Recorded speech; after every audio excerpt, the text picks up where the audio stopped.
Hola, ¿qué tal amigas, amigos televidentes en Extra Plus? Un gusto saludarles, darles la bienvenida a esta edición, Sumando Vigores. Hoy, en esta edición, tocamos un tema del que nunca se habla. Sería raro encontrarse este tema abordado en los medios de comunicación, a lo mejor a nivel científico sí es un tema que se aborde con más frecuencia, pero a nivel de los medios de comunicación muy poco. Hablamos de la conservación, especialmente de las aves, porque es nuestra invitada, Salvadora Morales, especialista en conservación. Ella es ecóloga, licenciada en ecología, ¿verdad? Licenciada en ecología, Salvadora, y ella es parte de la red hemisférica de reserva para aves playeras. Muchas gracias por estar con nosotros, Salvadora. Gracias, Néstor. Sumando Vigores, me suena a mucho de lo que hacemos. Es que esa es la idea, es decir, a ver, mira, vos me contabas un poco de cómo es que funciona la red, y lo cierto es que la red es una suma de esfuerzos continentales, porque me decías que están desde Alaska hasta allá, la colita en Tierra de Fuego, que no voy a decir si es Chile o Argentina, voy a decir Tierra de Fuego nada más, y todos suman información y suman sus observaciones, sus conclusiones, para tener un panorama de cómo están las cosas en el continente americano. Sí. Por ahí esa es la idea que tenemos nosotros. Sumar los esfuerzos de todos, los puntos de vista de todos y crear una nación para todos. Sí, qué bonito, qué bonito realmente. Y por supuesto que este tema es un tema necesario para sumar vigores. Así es. Porque nos podemos quedar sin especies de la fauna silvestre y sin la flora, además. Sí. Creo que primero perdemos eso. Sí, porque no es que, bueno, pues se desaparecieron las palomitas San Nicolás, pues. No importa, se desaparecieron las palomitas San Nicolás. Pero eso permite que ocurran ciertas cosas que al final nos van a dejar sin mangos, por ejemplo. Exacto. Sí, hay muchas especies que son los hacedores del bosque, igual del mangle, ¿no? Entonces van desapareciendo y con él va desapareciendo todo lo que conlleva esa cadena alimenticia. Pues mucha gente le tiene miedo a las culebras, por ejemplo. Sí. Pero las culebras están súper conectadas con los búhos, que a la vez dice la gente, bueno, pero es que el búho me trae malas noticias, entonces lo voy a matar, es que es la muerte, ¿no? O sea, hay un montón de cosas que al final van conectaditas, ¿no? Uh-huh. Y luego está el tema de qué estás comiendo, y lo que estás comiendo al final puede ser una oportunidad para cada uno de los ciudadanos y ciudadanas de aportar a la conservación de un montón de especies de la biodiversidad. Es que fíjate que a mí me parece que una cosa que los seres humanos no terminamos de entender es que nosotros somos parte de un sistema, interactuamos con este sistema y lo que hacemos o dejamos de hacer afecta o beneficia, porque hay cosas que hacemos que benefician, hay cosas que dejamos de hacer que afectan al sistema. Y eso se nos va a devolver además, o se nos está devolviendo. Ya estamos en el proceso. Y yo creo que, mira, a mí una de las cosas que me gusta muchísimo es la teoría de Steve Jobs, de los puntos que conectan. Uh-huh. Pero más allá, pues somos como esa conexión, o sea, vos ves un ave y esa ave está conectada a un montón de esferas. Por ejemplo, lo social, porque al final tenés un problema educativo, de conciencia ambiental, que necesitas trabajar con la gente, a lo económico, porque tenés sistemas productivos que, pues, pensados inteligentemente podrían sumar un montón de esfuerzo a la conservación, y a la vez tenés, por otro lado, las decisiones políticas que deben sumar esos esfuerzos, y muchas veces los ves separados, cada quien trabajando en silos, entonces no hay esa conexión para que sumen y tengamos un planeta mejor. O sea, ¿qué estamos haciendo con el planeta? Una de las cosas que para mí es impresionante es, venimos hablando del tema de desarrollo sostenible, hay un reporte muy famoso de 1962 del límite del crecimiento, donde nos dijeron, fue como la primera alarma, hay que ponerle límite al crecimiento económico, si seguimos con este ritmo que vamos a poner al borde nuestra propia sobrevivencia. Han pasado, de 1972 a la fecha, ya casi 49 años, y estamos en las mismas, o sea, damos un paso adelante y dos atrás, y vamos en ese proceso. Y creo que es súper importante detenerse, y yo digo, estoy a la mitad de mi vida, ¿qué va a pasar con la otra mitad? ¿Qué le estoy heredando a mis hijos? Y todo eso es parte de que hagamos esas conexiones correctamente, ¿no?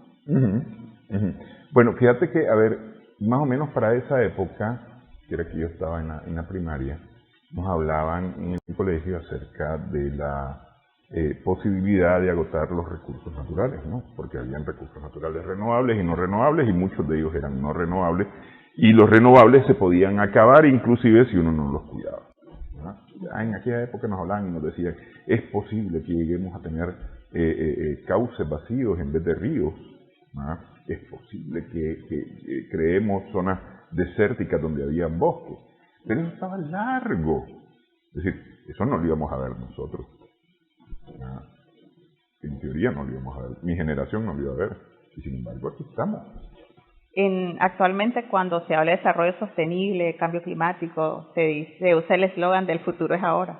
Sí. Sí, y realmente estamos en ese proceso.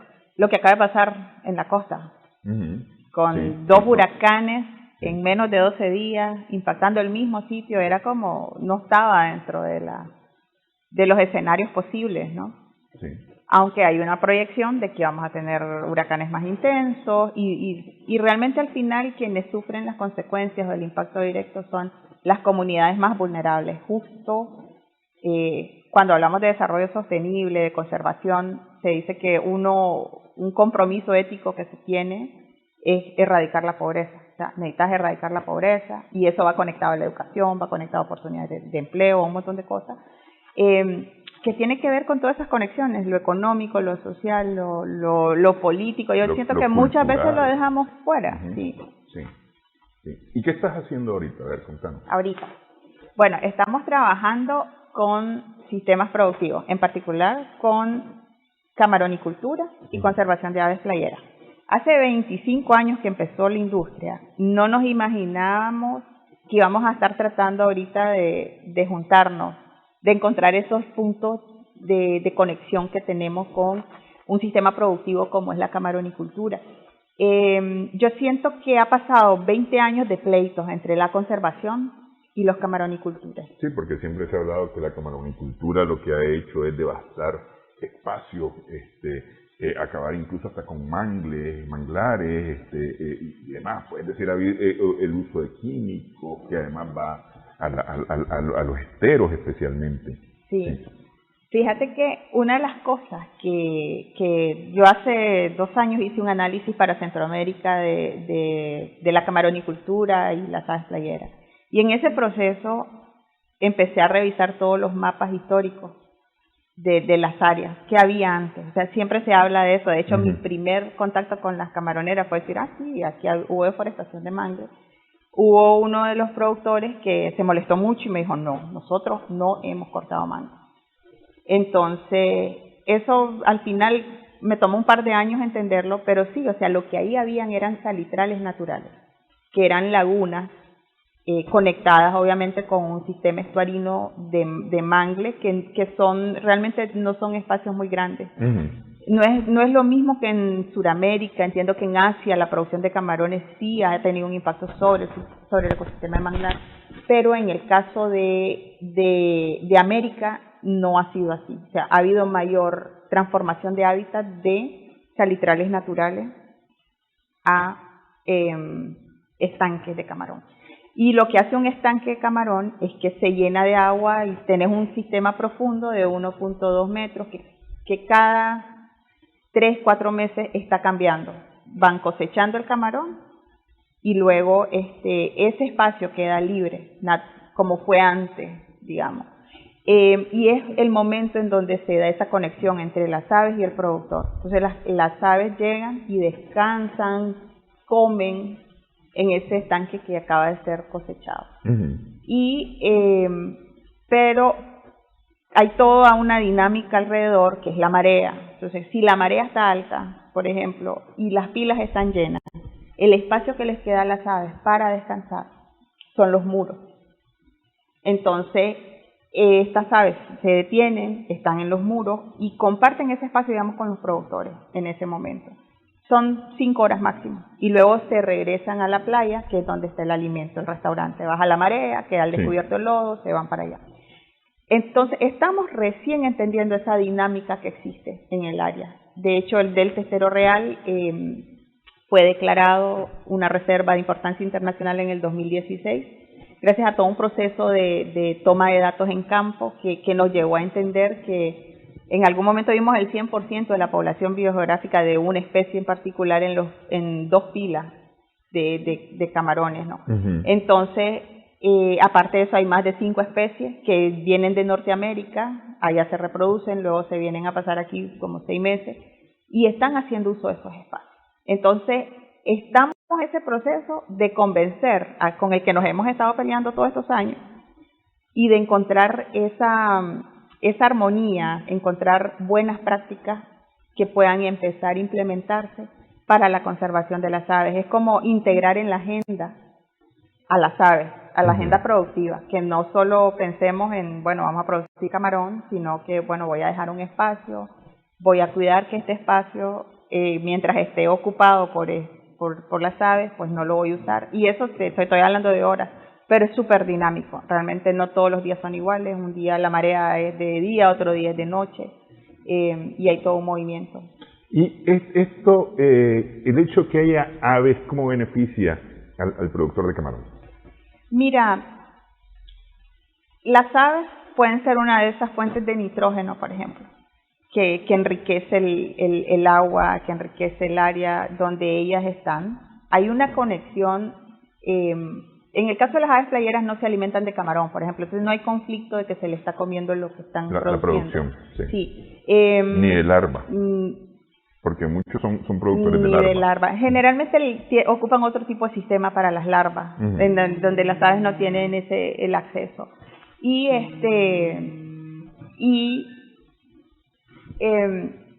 Pero hay otras aves, como las gaviotas, que son como el laboratorio andante. O sea, un productor debe estar súper agradecido de tenerlas, que no son aves playeras, las gaviotas son aves acuáticas. Y estas aves, pero si hay un problema, por ejemplo, de cambio de oxígeno en una pila, inmediatamente las gaviotas llegan y se alimentan, porque los camarones al no tener oxígeno suben, entonces tienen que vienen y comen. Pero también pasa si hay una enfermedad, si hay un camarón que se les está muriendo porque alguna enfermedad está atacando, entonces tienen eso a esas aves que llegan y se alimentan del camarón y les da la señal de que hay algo está pasando, entonces tienen que actuar rápido.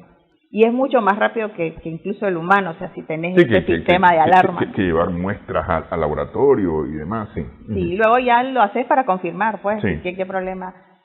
Entonces hay una conexión muy fuerte. El enemigo aquí es el cormorán.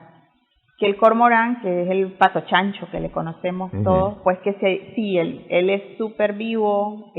Los productores te dicen incluso que se avisan entre ellos, que como que mandan un espía y dice no hay nadie, entonces llega después todo el grupo, ellos bucean, se meten y sí, pues se le pueden comer toda la producción, ¿verdad? Entonces ahí hay conflicto porque el productor tiene que espantar al camarón. En marea alta, las aves playeras muchas veces descansan en los muros junto con los cormoranes. Entonces ahí sí, pues ya empiezan algún puede crear un conflicto.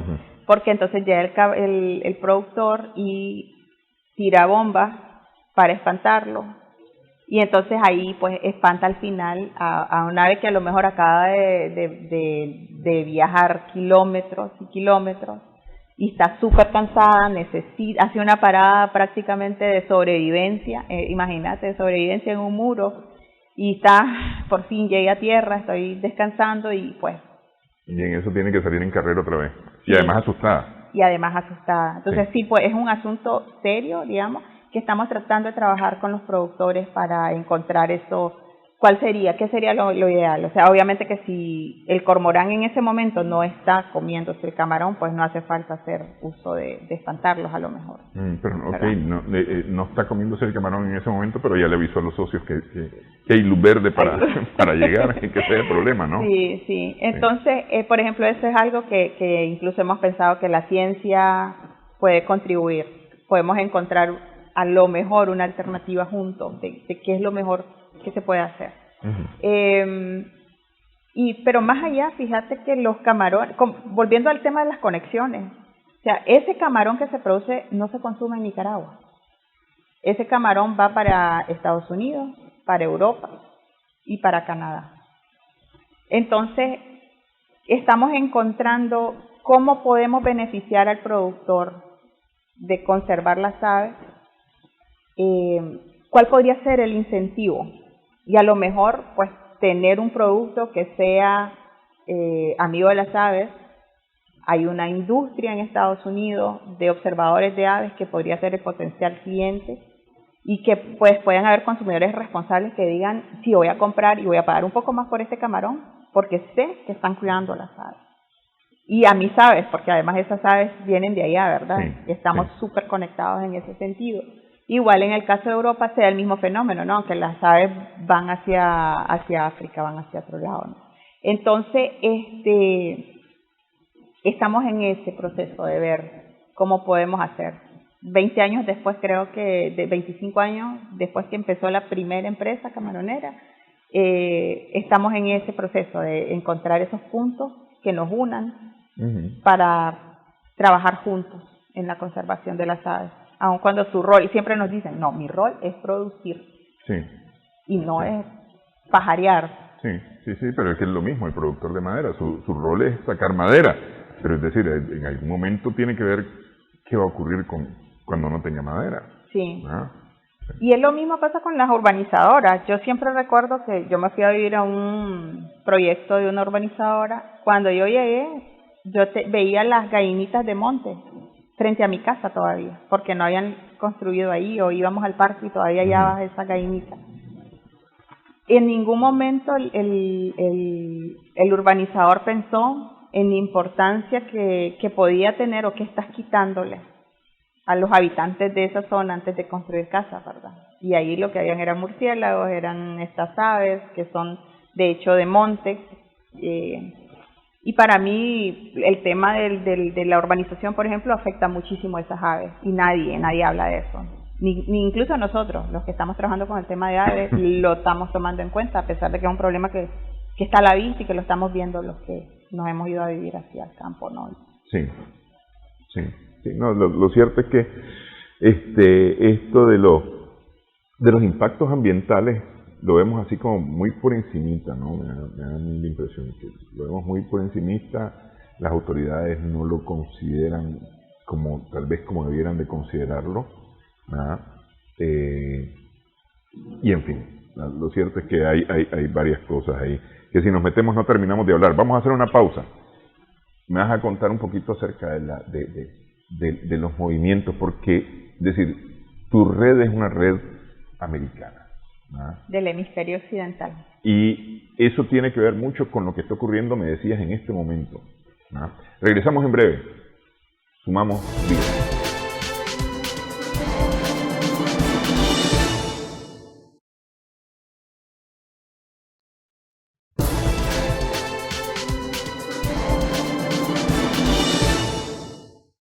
Seguimos sumando vigores. Estamos conversando con Salvadora Morales, ecologista, observadora de aves y valga conservadora de aves.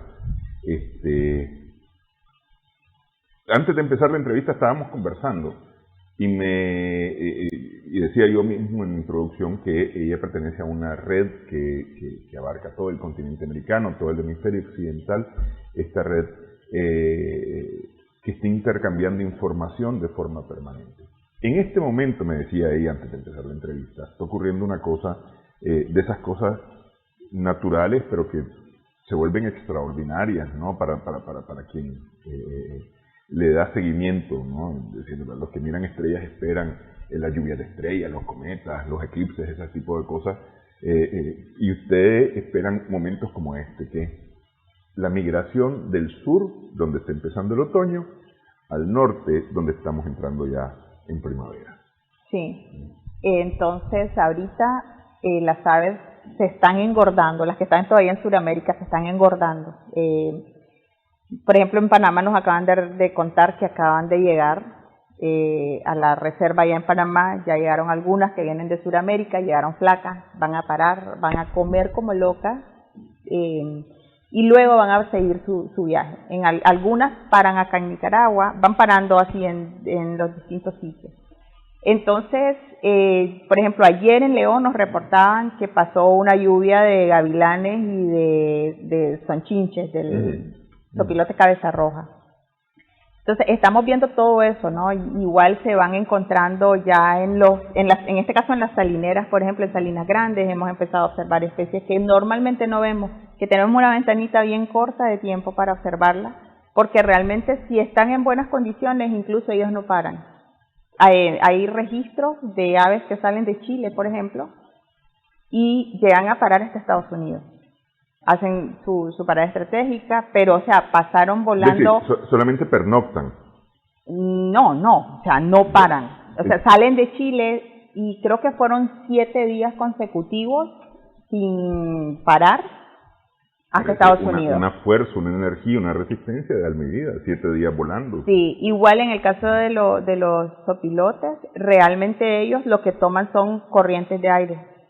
Entonces logran agarrar una de esas corrientes y no paran. Entonces no hacen el esfuerzo de ir, digamos, siempre gastando. Pero la fuerza tiene extendidas las alas y eso significa un esfuerzo, porque es decir, a ver, mantener los brazos así un rato y a ver, en un momento en que te va a doler, ¿no? Es cierto, sí, y son, o sea, están registrados, vos podés seguirlos a través de una aplicación por donde van, si pararon, sobre todo, obviamente se da mucho seguimiento cuando paran, porque se considera que ese es un momento crítico.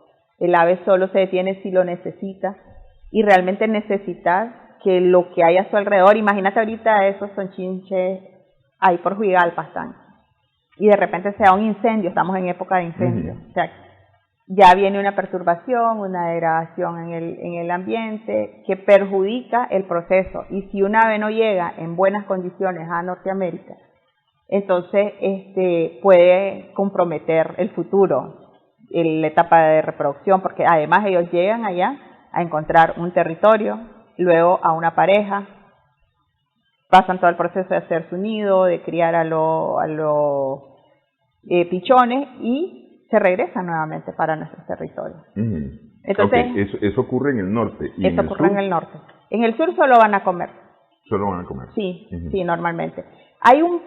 En el caso de las aves playeras, pues básicamente se reproducen muy en el norte, en el Ártico, en una gran parte de ellas, y luego migran. O sea, de hecho, los que se reproducen más al norte, migran más al sur. Y los que se reproducen un poco menos, hacen como esa migración un poco más corta. Entonces, tenemos una población, por ejemplo, que se queda en el Golfo de Fonseca. Y en el Golfo de Fonseca se da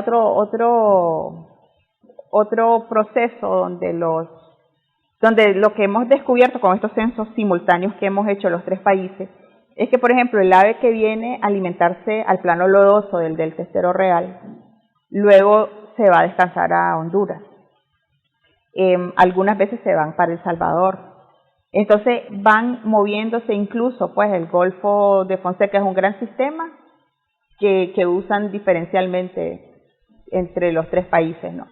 Y ha sido algo que hemos descubierto. Luego, que fue muy nuevo para la ciencia, por ejemplo, hay una población de ostrero americano, que es justo esa especie, que se reproduce en toda la costa este de Estados Unidos. Y ellos, en la literatura, vos encontrabas que se quedaban, bajaban un poquito del norte hacia Florida, y que ahí se quedaban. Pues resulta que empezamos a encontrar, además estamos hablando que es el Atlántico, empezamos a encontrar estas aves anilladas en el Pacífico, aquí en el Golfo de Fonseca. Entonces empezamos también a entender, a sumar de que, bueno, estos señores están viniendo de allá, están haciendo uso del Golfo de Fonseca indistintamente. Porque hay tres rutas migratorias. Cruzan el Golfo de México y seguramente entran por Yucatán a Centroamérica. Fíjate que hay reportes en Cortés, de Honduras. Entonces de ahí se cruzan todo el país y llegan al Golfo. Sí, sí. Y eso lo sabemos hoy en día porque están anidadas. Okay. ¿Nicaragua tiene sitios de descanso, de alimentación, de recuperación de energía para estos migrantes? Sí, de hecho, hasta el momento, en el caso de las aves playeras, el sitio más importante es el del Testero Real. Y que ahí, o sea, tenemos el plano lodoso donde llegan y toman alimentación, ahí comen, y luego que descansan en las camaroneras que están aledañas. Es el sitio hasta el momento más importante que hemos encontrado para aves playeras, pero también hemos encontrado, por ejemplo, en Tisma y el humedal todo se lo conecta, que es el Guayabo en Granada y que va hacia Malacatoya, todos esos arrozales y todo eso, son sitios de parada, son sitios, está conectada a la playa también del lago, que va hacia Malacatoya, ¿no? Todo eso, esa parte que bordea el lago. Hemos visto que son sitios de parada donde se tienen. Ok. Y en esos sitios, por ejemplo, en los arrozales, ¿se alimentan de esos granos del arroz sembrado? ¿Significan una amenaza para el arrocero? Hay conflictos, sobre todo con los patos, que son aves acuáticas. Hay conflictos. Sin embargo, hay un proceso. Por ejemplo, ahorita el pico de la migración se va a dar en abril. Y justamente es cuando los arroceros cosechan y dejan, o sea, las aves hay como una sincronización increíble, porque va a haber, o sea, los arroceros cortan su arroz, dejan descansar un par de días antes de volver, y entonces es cuando llegan las aves y encuentran todo ese hábitat disponible para ellas, y no hay conflicto entre el productor y el... Pero para las aves acuáticas que sí se quedan todos los 6 meses, sí hay conflictos. Y hay casos de hace varios años, por ejemplo, donde terminan envenenando a los patos, pues los productores, porque se les come el arroz. Y ha sido, también es algo que todavía no lo hemos abordado, no hemos profundizado mucho, no sabemos si es una práctica que se continúa dando. Pero sí, o sea, en el caso del arroz, en cierta etapa, son como varios días, y usan las mismas técnicas que se usan en la camaronicultura, ¿no? De que se espantan los pájaros. Hay una persona dedicada a espantarlos para evitar ese conflicto. Sí, porque ya el espantapájaros no le hacen caso. No, llegan y se les paran si pueden, sí. Porque son súper inteligentes los pájaros, realmente rápido identifican que no es un humano. Sí. Y luego nos decían, por ejemplo, los productores de camarón, que llega un momento en que incluso las bombas ya no les hacen nada. O sea, ya es como... obviamente... Allá hasta que el loco tirando bombas.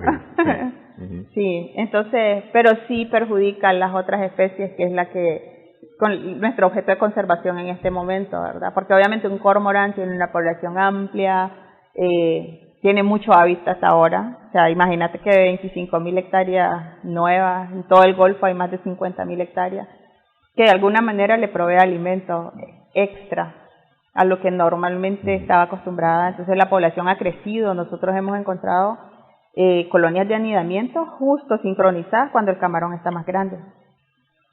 Entonces, pues, esa es la naturaleza. Sí. Se sincroniza y lee el ambiente. La madre naturaleza es sabia. Totalmente. ¿Cuáles son las amenazas que hay para todas estas aves, especialmente las migrantes? Porque es decir, en este momento tenemos, dentro de 6 meses, vamos a tener la migración de regreso. Sí, mira, hay 5 amenazas, a ver si me voy a acordar, que son como las que se han identificado a nivel de, por ejemplo, hay una estrategia de conservación para toda la ruta del Pacífico. Entonces, en todo ese proceso se identificó, por ejemplo, una de las amenazas es el cambio climático, porque hay esa variabilidad climática, de repente el nivel del mar está aumentando, estas aves son aves de playa, y luego, pues, al ir aumentando el nivel del mar, van perdiendo esos espacios. Está la pérdida de hábitat, y en pérdida de hábitat puedes incluir pérdida de hábitat de alimentación, de descanso y de reproducción. Por ejemplo, hemos encontrado que los salitrales, que nadie supo que había, o sea, realmente no hay datos que vos encontres que había antes de que fueran transformados esos hábitats. Entonces, hemos encontrado en los remanentes, que quedan muy pocos parches del hábitat natural, hemos encontrado nidos de justamente una población residente del chorlitejo picudo. Y este pájaro es probablemente el que más afectación tuvo, pues porque ese era su hábitat seguramente de reproducción y prácticamente ha desaparecido. Entonces, y eso pasa en Nicaragua con la población residente, digamos, pero eso pasa en México, pasa en Estados Unidos, está pasando por todos lados. En otras costas, por ejemplo, el problema es más de infraestructura, porque llegaron los hoteles y se instalaron donde están las aves. Está la amenaza también de la perturbación, que es bien fuerte, como te comentaba antes, ¿no? Y tenés perturbación, que hay varias naturalezas, ¿no? Tenés la perturbación humana en una playa donde están anidando los pájaros y llega aquel muchacho con su moto de playa e incluso pues puede pasar por encima del nido. Está la perturbación por perros, súper fuerte. O sea, la gente muchas veces anda en las playas con sus perros y hay perros también que no tienen dueño y entonces van por ahí buscando cómo alimentarse. Estamos entrando en un proceso ahorita de anidación, o sea, todas las aves residentes están empezando el cortejo, apareamiento y todo. Tenemos desde el año pasado identificado, gracias a un voluntario local en la isla Juan Venado, que él identificó una colonia de nidos súper cerca de la playa. Entonces ahí hemos empezado. Fue el año pasado, fue increíble porque lo mejor que te puede pasar es tener a alguien en el terreno que te esté contando qué está pasando día a día. Entonces Jaime iba todos los días a ver cómo iba la colonia, qué progreso tenía. Entonces un día tenías ataques de perro, otro día tenía gente que llegó y hizo fogata en la ahí donde estaban, o sea, la gente ni siquiera se enteraba que ahí habían como más de 20 parejas de aves anidando. Otro día teníamos huellas de motociclos. Sí, correcto, de cuadraciclo. De cuadraciclo. Y entonces son un montón de amenazas y es un montón de frentes los que tenemos que trabajar y muchos de ellos terminan en hacer conciencia. Porque ya una vez que tengas la conciencia, si ves un ave, pues no te le acerques mucho, no perturbes su hábitat, ¿no? Si están descansando, o sea, normalmente descansan en marea alta porque no hay comida y ya baja la marea se van a buscar qué comer, ¿no? Son como parte de las amenazas que tienen, ¿no? Y son un montón. Al final de factores que intervienen, ¿no? O sea, por ejemplo, el camarón se puso de moda, a la gente les encanta. El mercado europeo paga mucho por una libre de camarón. Entonces tenés una demanda que va creciendo, no va disminuyendo. Entonces necesitas como proveer a tu demanda lo que está pidiendo. Y eso implica cambiar, transformar el hábitat. Y sin embargo, pues hay una gran oportunidad ahí de poder hacer la conexión donde el productor pueda contribuir en en la conservación, en el manejo del área. Darle una oportunidad al negocio, la verdad es que es crear una oportunidad para el negocio, de alguna manera, pero al mismo tiempo se está volviendo un conservacionista, un ambientalista, sí. Jugando, si vos querés, pero todo en aras del negocio, pues de alguna manera, ¿no? Así es. Fíjate que ayer casualmente tuvimos un webinar, hemos estado haciendo una serie de webinares para tratar de ir exponiendo los temas. Son tantos que de repente no, en un taller o en una reunión no los aborda.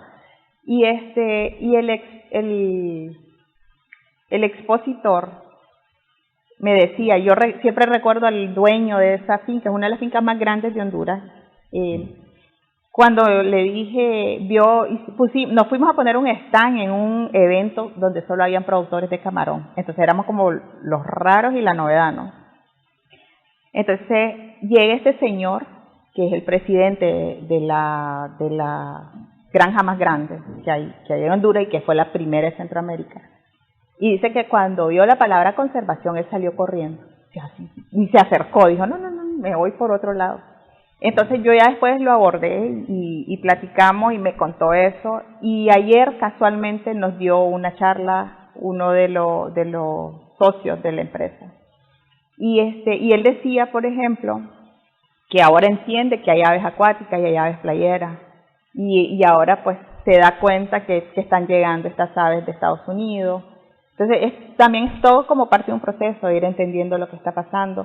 Y una oportunidad para nosotros. O sea, yo realmente siempre pienso, no podemos estarnos peleando, tenemos que trabajar juntos, ¿no? Sí.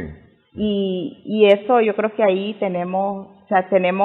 cada vez tenemos más sistemas productivos. No siempre los sistemas productivos te permiten hacer esa armonía de que, bueno, podemos hacer cosas juntas. Pasa quizás más en tierra firme, ¿no? O sea, una pitaya que tiene que ser a pleno sol, te bota absolutamente todo. El bosque desaparece por completo para que alguien pueda tomarse un fresco de pitaya. Entonces se vuelve algo como muy... Yo ahora ya no compro pitaya, pues, después de que he visto a los pobres monos que se quedaron sin casa. Sí. Entonces yo digo, no, ¿y cómo lo voy a hacer? No sé si has visto los anuncios de Nutella, por ejemplo, que pasa más o menos lo mismo, o sea, destruir totalmente. Y creo que no necesitamos empezar a pensar, por ejemplo, un finquero de una pitaya podría haber dejado unos corredores e ir sembrando bueno, sí, en pleno sol ni modo, porque solo así producir, pero pensar en la vida silvestre, que va más allá de las aves, ¿verdad? Tenés un montón de insectos, tenés mamíferos, anfibios, reptiles que vivían ahí. Sí, no, al final de cuentas, como decíamos, es un sistema en el que todo está interconectado. Lo que le ocurre a uno termina afectando al otro, aunque no parezca. Es decir, a ver, la desaparición por decir alguna cosa, de grillos, puede llenarnos o puede crearnos una plaga en un cultivo. Por mencionar algún sí. Yo fumigué porque me tienen al borde los grillos con su ruido, ¿verdad? Pero ahí terminé afectando el cultivo que tenía. En fin. Sí. Te quiero agradecer, Salvadora. La verdad es que podríamos quedarnos platicando bastante más tiempo todavía, ¿verdad? Pero te quiero agradecer por esta parte. Dejar ya hecha la cita para una próxima platicada, porque hay que seguir platicando sobre estos temas. Te agradezco. Que sí. Podemos hacerlo en campo. Sí. ¿Cómo se llama? Te deseo unos buenos avistamientos, ¿verdad? Muchas gracias. Sí. Decían feliz pajareada en vez de... Feliz pajareada. Sí, en vez de feliz día es como feliz pajareada. Muchas gracias, realmente es una oportunidad poder conversar y que se escuche un poco más allá de nuestro círculo, ¿verdad? Sí. Bueno, hacemos pausa, regresamos, cambiamos tema, regresamos en breve, más adelante Ana María Gutiérrez, Mujer y Finanzas y además noticias.